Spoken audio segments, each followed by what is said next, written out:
नमस्कार, लोकमंच न्यूज देख रहे हैं आप। मैं हूं आपके साथ सुरभि राजपूत। बिहार की खबरों में आपका स्वागत है। बुलेटिन की शुरुआत करेंगे। सबसे पहले बात करेंगे बिहार के दरभंगा की।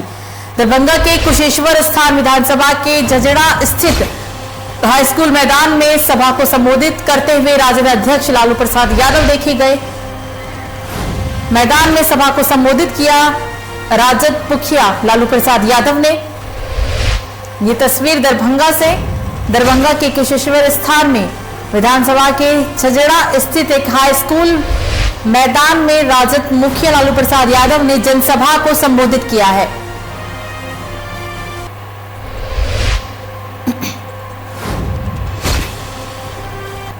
बिहार के कटिहार में पुलिस को बड़ी कामयाबी मिली। मामला सहायक थाना क्षेत्र के बुद्ध चौक के पास का। यहां पुलिस ने 3 चोरों को गिरफ्तार किया। साथ ही चोरों के पास से 3 चोरी की मोटरसाइकिल भी बरामद की। सूत्रों की अगर माने तो शराब तस्करी के साथ साथ अन्य अपराध को अंजाम देने के लिए अपराधियों के लिए चोरी की मोटरसाइकिल एक महत्वपूर्ण उपकरण है।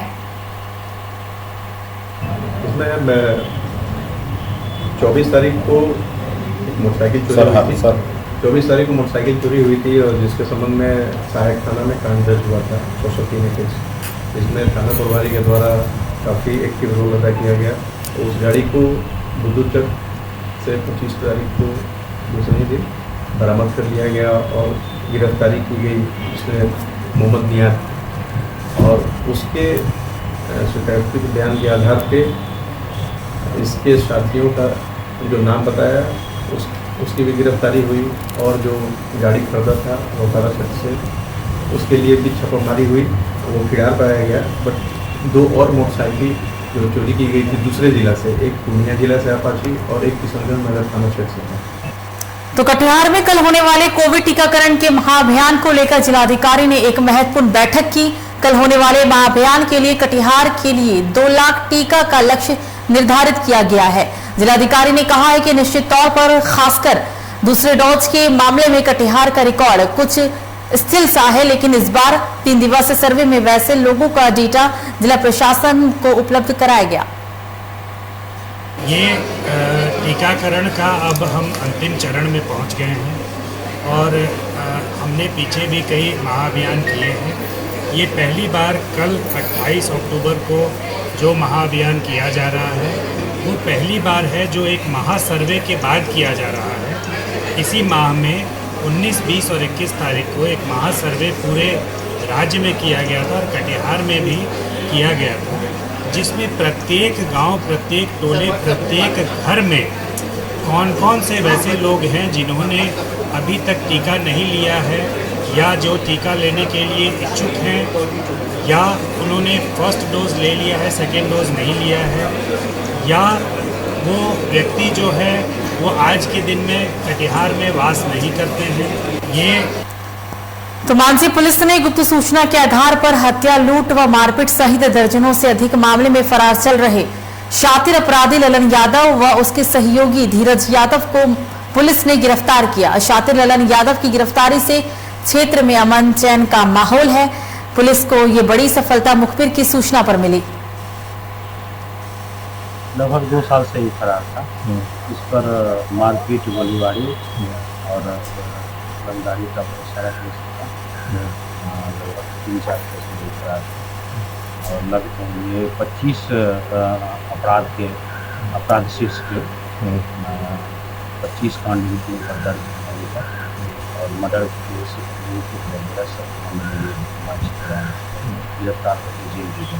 क्या सब गिरफ्तारी में क्या सब हुआ है?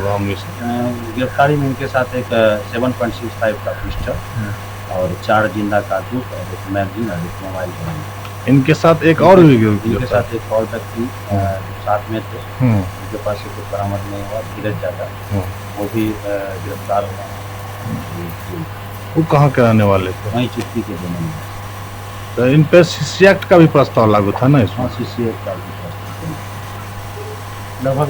तो जिले के बेनीबाद ओपी के बल्हा गांव में 2 बच्चों की हत्या कर खुद आत्महत्या करने वाले पिता दीपक कुमार राय ने घटना से पहले एक वीडियो बनाया था। ये वीडियो उसने अपनी पत्नी बबीता के नाम पर बनाया था। 55 सेकंड का ये वीडियो सोशल मीडिया पर अब वायरल हो गया। इस पूरे वीडियो में दीपक ने अपनी पत्नी को ही मार्मिक बातें कही है। उन्होंने कहा है कि तुमने ऐसा क्यों किया, मरता हुआ आदमी कभी झूठ नहीं बोलता। क्यों किया ऐसा? मरता हुआ आदमी कभी झूठ नहीं बोलता। तुम तो जानती थी, तुमने हमको बताया, खुद तुमने ही दवा खा ली। खाने के बाद एग्रीमेंट दोनों आदमी का बना जो हम लिख देते हैं। ऑडियो भी बोली थी जो हम ऑडियो भी दे देंगे। फिर तुमने इस तरह का एलिगेशन क्यों लगाया हम? जो हम नहीं खाए थे हमसे ज़बरदस्ती खिलवा दिया गया, हमको ज़बरदस्ती लिखवा दिया गया है? क्यों तुम इस तरह के एलिगेशन? तो मुजफ्फरपुर के गायघाट में 8वें चरण के चुनाव को लेकर नामांकन की प्रक्रिया शुरू हो गई। प्रतिदिन विभिन्न पदों के लिए सैकड़ों प्रत्याशी नामांकन पत्र दाखिल करने के लिए पहुंचे। नामांकन के दौरान एक तस्वीर ऐसे सामने आई जो ये साबित करने के लिए काफी है कि क्षेत्र का विकास करने के लिए किसी राजनीतिक जड़ोजहाद की जरूरत नहीं है, बस मन में जनसेवा करने की चाह होनी चाहिए। हमारे पंचायत में एक तो भ्रष्टाचार चरम छू रहा है। वो भ्रष्टाचार जो है अपना सीमा पार कर गया, ठीक है। इसके बाद क्या हुआ है कि इस पंचवर्षीय में तो एक ईंट तक भी कहीं सोलिंग नहीं लगा या किसी रोड बोर्ड का काम नहीं हुआ। हाँ, तो यही सब हम देख करके कहे जो हम AA किए, BEd किए, तो समाज सेवा भी करना जरूरी है। इसलिए हम इस मुखिया प्रत्याशी बन के आए हैं जो आज नामांकन किए हैं मुखिया पद के लिए। हमारे पंचायत पटना में MBBS इंटर्न डॉक्टरों ने विरोध प्रदर्शन किया। इंटर्न डॉक्टर्स का कहना है कि अभी मात्र 15,000 प्रतिमाह के हिसाब से ही स्टाइपेंड दिया जा रहा है, जिसका प्रतिदिन 500 रुपए होता है।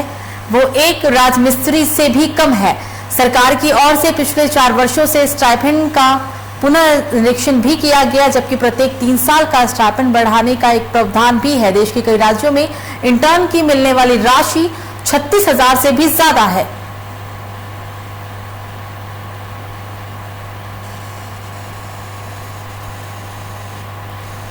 तो बिहार के पूर्णिया में लहरिया गांव में अचानक आग से हड़कंप मच गया। आग लग जाने से 4 परिवार के घर जलकर खाक हो गए। इस घटना में एक मोटरसाइकिल भी जलकर खाक हो गई। घटना के करीब 6 लाख की संपत्ति का नुकसान होने का अनुमान है। जानकारी देते हुए पीड़ित सहराना खातून ने कहा है कि वो लोग सभी घर से बाहर थी, तब घर के अंदर आग की लपटें उठती हुई दिखाई दी।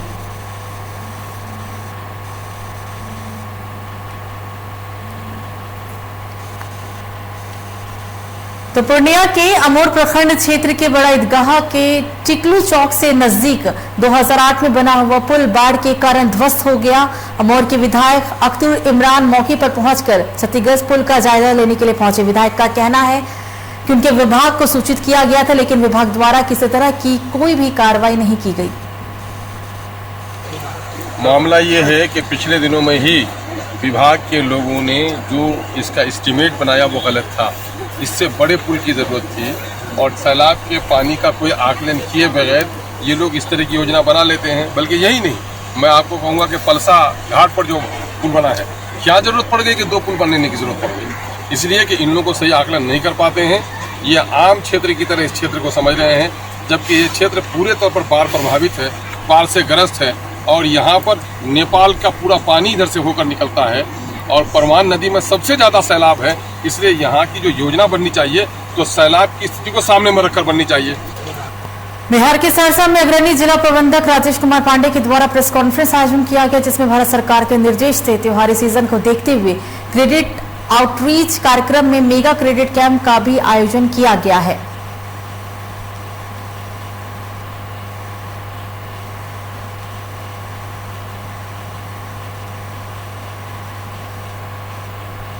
समस्तीपुर जिले के रोसड़ा में स्वर्ण कारोबारी के साथ हाजीपुर के पासवान चौक के पास अपराधी ने भीषण लूट की घटना को अंजाम दिया। लूट की इस घटना के दौरान अपराधियों ने स्वर्ण व्यवसायी से लगभग 40 लाख से अधिक मूल्य की चांदी को लूट लिया। लूट के दौरान बदमाशों ने स्वर्ण व्यवसायी की गाड़ी में भी जमकर तोड़फोड़ की। घटना यही हुआ, हम लोग पटना से सामान लेकर आ रहे थे और यहाँ आने के बाद क्या हुआ, ट्रैफिक जाम था। जैसे गाड़ी रोका, पीछे से मोटरसाइकिल आया, शीशा तोड़ कर तुरंत शीशा सटाया, शीशा सटा कर हमारे लेकर भाग गया। 3 गो मोटरसाइकिल था, दोनों पे डबल, 3 पर 2 आदमी थे। क्या क्या लूट हुई आप लोग से? वही 28 से 30 किलो माल था। चांदी का माल था। सिर्फ चांदी था कि सोना कितना था? चांदी था, सोना नहीं। पैसा उसे पैसा था नहीं। क्या चीज़ से आया? इनोवा थे। आप क्या चीज़ से? इनोवा से। कितना आदमी थे आप? 2 लेडीज 3 जेंट्स। तो समस्तीपुर में कोरोना टीकाकरण से वंचित लोगों को अब उनके घर पर ही टीका लगाया जाएगा। इसके लिए माइक्रो प्लान तैयार किया जा रहा है। समस्तीपुर जिले में 29,46,000 लोग ऐसे हैं जो 18 वर्ष से ऊपर हैं। इन सभी लोगों को कोविड-19 का टीका दिया जाना है। टीका पड़ा जो 65.1% होता है। उसके बाद टीकाकरण की रफ्तार भी हो गई थी। इसके लिए बिहार सरकार ने सभी जिलों में सर्वे कराया, हाउस टू हाउस सर्वे, ताकि पता किया जा सके कि इस डाटा के हिसाब से लगभग 9 लाख लोग अभी भी बचे हुए। तो हम लोगों ने हाउस टू हाउस सर्वे कराया बिहार सरकार स्वास्थ्य विभाग के निर्देश पर कि बाकी लोग क्यों नहीं ले पा रहे हैं टीका। तो उसमें कई तरह की चीज़ें सामने आई। पता चला कि कई ऐसे लोग हैं जो माइग्रेट कर गए हैं, यहाँ पर नहीं रहते हैं। कुछ लोगों ने टीकाकरण नहीं कराने की इच्छा जताई कि वो टीका नहीं लेना चाहते हैं। सुपौल में 28 अक्टूबर को कोविड-19 की रोकथाम को लेकर महा वैक्सीनेशन कैंप का आयोजन होगा। कैंप के माध्यम से जिले भर में 1,21,000 लोगों को कोविड-19 का टीका देने का लक्ष्य रखा गया। इस लक्ष्य को पूरा करने के लिए डीएम महेंद्र सिंह ने त्रिवेणीगंज अनुमंडल परिसर स्थित सभा भवन में त्रिवेणीगंज और छातापुर प्रखंड के अधिकारियों के साथ समीक्षात्मक बैठक की, जिसमें कई महत्वपूर्ण निर्णय भी लिए गए। महा वैक्सीनेशन अभियान 28 तारीख को राज्य स्तर पर रखा गया है स्वास्थ्य विभाग के द्वारा। यद्यपि वैक्सीनेशन में बढ़िया काम हुआ है, डोज 1 में भी, डोज 2 में कुछ कमी है। उसी की समीक्षा के लिए आज हम लोग त्रिवेणीगंज और छातापुर प्रखंड के सभी पदाधिकारी यहाँ आए हुए थे। स्वास्थ्य विभाग के भी पदाधिकारी थे, ICDS के पदाधिकारी थे, प्रखंड विकास पदाधिकारी थे, अनुमंडल पदाधिकारी थे। और हम लोगों ने निर्देश दिया है कि जितने अधिक से अधिक लाभार्थी हों वहां तक पहुंचे हम लोग, और अधिक से अधिक संख्या में 28 तारीख को वैक्सीनेशन जिला। फिलहाल बुलेटिन में मुझे दीजिए इजाजत। लोकमंच न्यूज पर खबरों का सिलसिला जारी रहेगा। नमस्कार।